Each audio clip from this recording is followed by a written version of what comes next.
Hi everyone, today we will show you how to upload Tamil fonts in Canva. If you want to use custom fonts in your designs, we will walk you through the steps to add and use them. On your Canva dashboard, we already have a Tamil font ready. Here we have a Tamil example font. We downloaded it from Google and you can download your own the same way. You can choose any Tamil style you like. Once you have your Tamil font ready, the first thing to do is add your text to the design.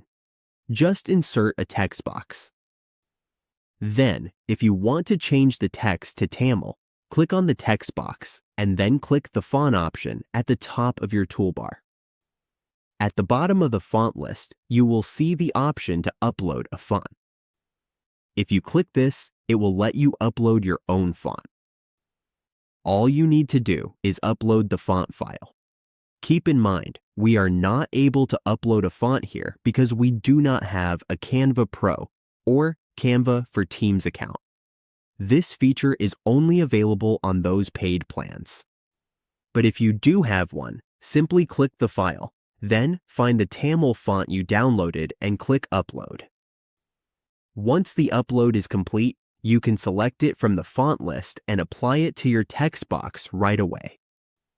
That is how you upload Tamil fonts in Canva. With this method, you can easily personalize your designs using the exact fonts you need.